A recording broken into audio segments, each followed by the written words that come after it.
to CNU Talks Beyond the Great Lawn. CNU Talks is a virtual learning program created by and for the CNU community.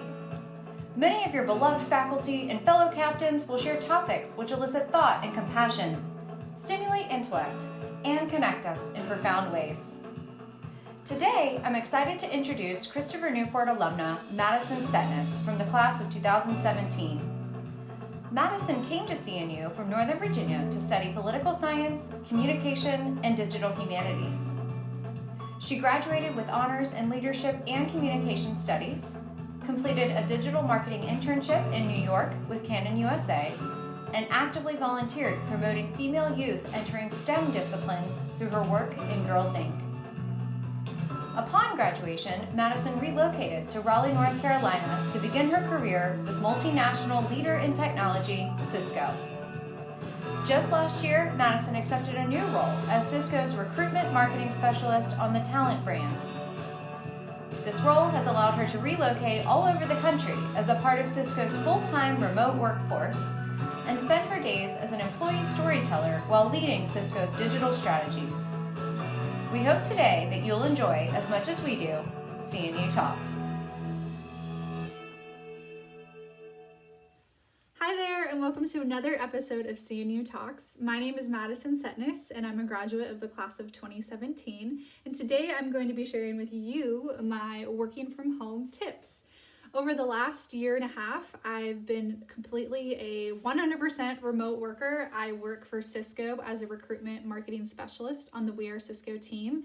So I've kind of taken my experience and pulled out 5 tips for you all to hopefully make this transition and this time a little bit easier, a little bit more manageable, and a little bit less stressful for you. So I'm hoping that these tips will help make your day-to-day lives easier, and hopefully you can take something from it.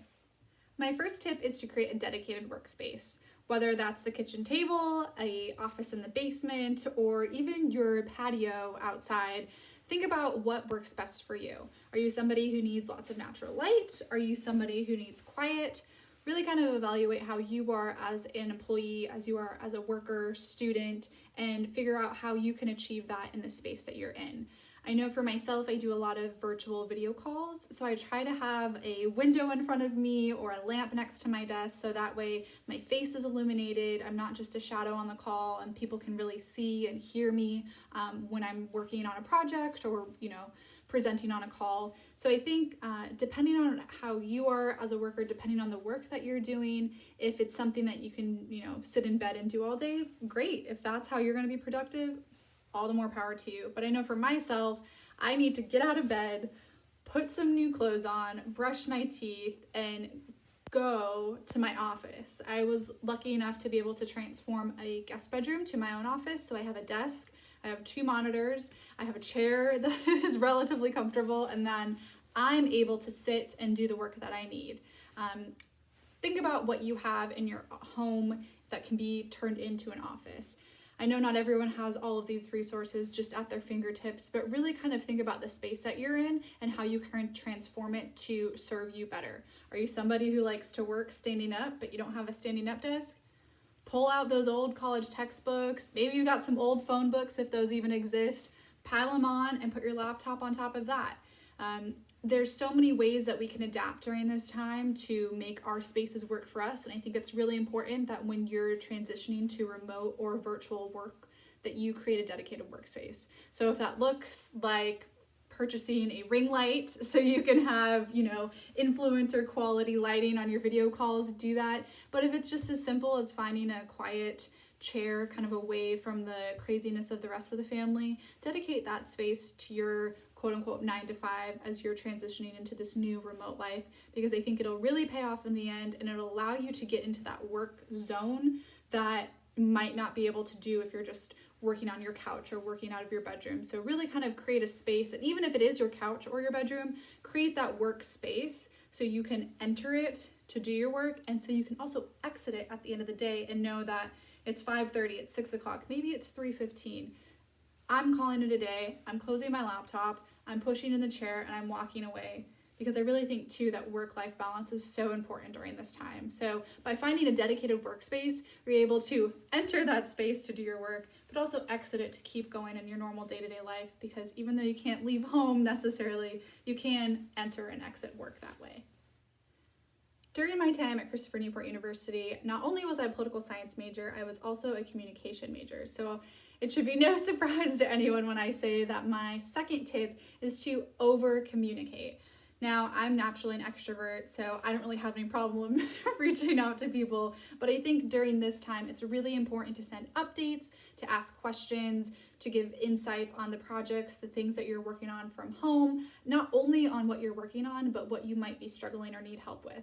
If you're going through your day and things are just really heavy and it's a tough day, let your management know. Be like, hey, I have to take care of my kids. I'm concerned about my extended family. Like, I'm trying to work on this project, but I could just really use a half hour of time to myself to just exhale, check in with myself, and be able to really be the best coworker that I could be. And I think honestly, a lot of our upper management, our leadership, I know I can say for Cisco, is very supportive of the whole work-life balance, but also mental health.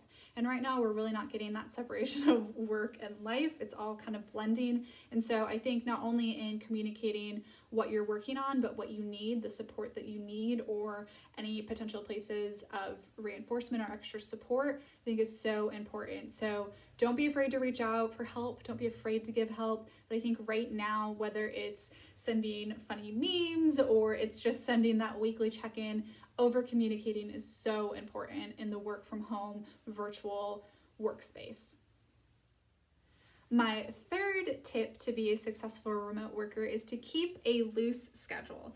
And I say loose because I think that it's really easy to get really hard on ourselves, especially when we see what others might be doing in quarantine, or the ideas that they're coming up with, or the mom that's doing the super cute Pinterest idea activities with their kids, or the guy who's doing the really creative home renovations.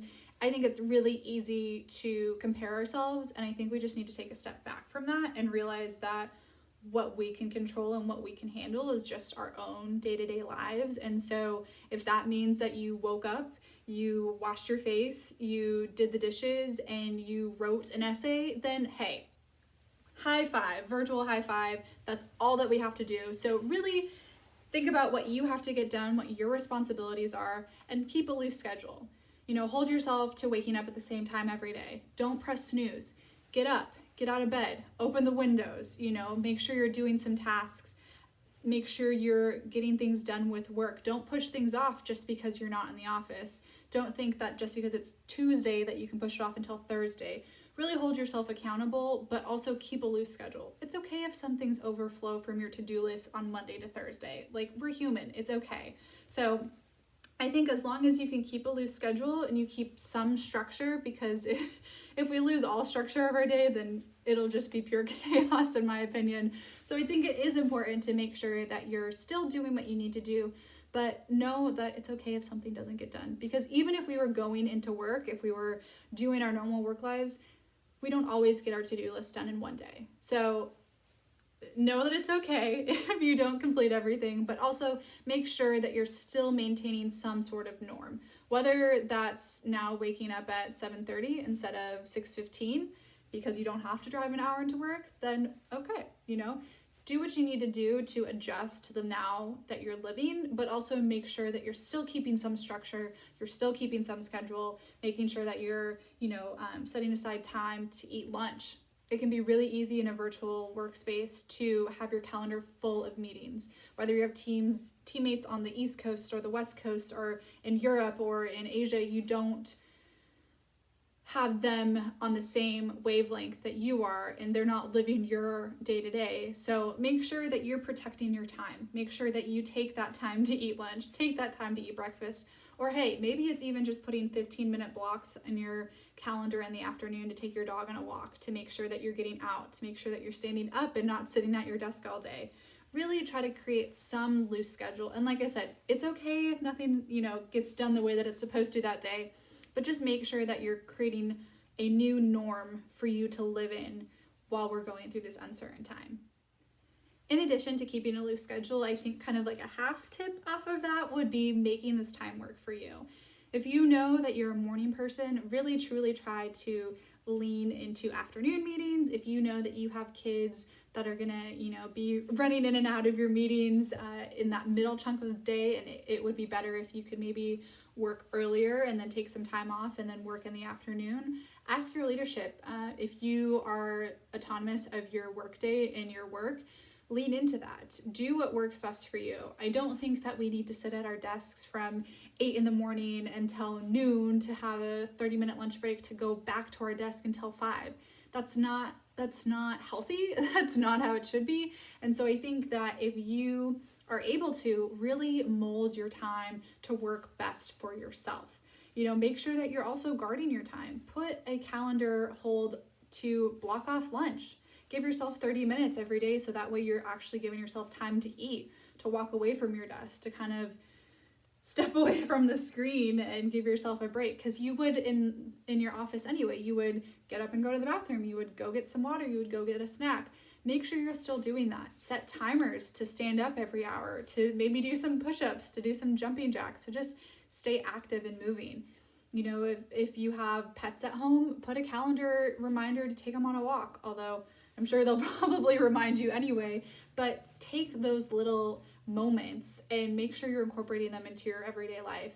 And I think that if you kind of focus on supporting your mental health and your work-life balance, not only are you trying to get everything done that you need to for work, but make sure that you're also supporting yourself and taking care of yourself. So that afternoon walk, maybe it's a morning walk, maybe it's just a step back to stop looking at a screen, really make sure that you're making this time work for you the best way that it can. My fifth and final tip for you on how to be a successful remote employee is to stay human. Yes, during this time, it can be so easy to get stressed out with your to-do list, with family, with what's going on in your personal life.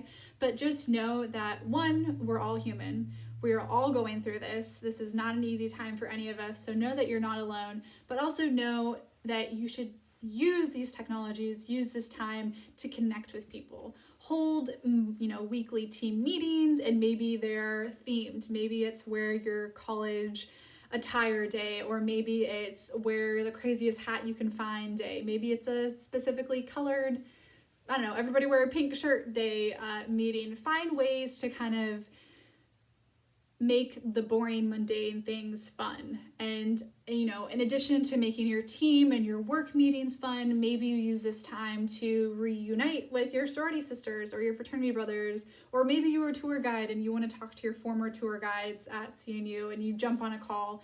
There's so many ways that we can stay connected during this time. And I think that just, leaning into that, remembering that we're all going through this together. You're not alone. We're all alone together, in fact. And that if you really kind of just embrace what it means to be remote, embrace what it means to be virtual, that this time will go a lot smoother, a lot more fun, and hopefully a lot more quicker. So really make what can feel maybe cold or disconnected really fun and human. And so if that means putting on silent discos or, DJing for a half hour with your teammates on your team every Friday, or holding live, or should I say virtual concerts if you are, talented in the musical arts for your teammates, or even just for the world, creating some kind of live to share some happiness. That really, I think, will brighten everyone's day more than you would ever even know. So there you have it. Those are my 5 tips to be a successful remote employee. And obviously I can't speak for everyone or everyone's business, but those are kind of the main points that I've found to make my remote life successful. And so I'm hoping that you can take them and tweak them and make them work for your life. And I know as captains, past, present, or future, that we truly are built to weather any storm. So don't be afraid to reach out if you need help, give help if you can, and know that sunnier skies are soon to return.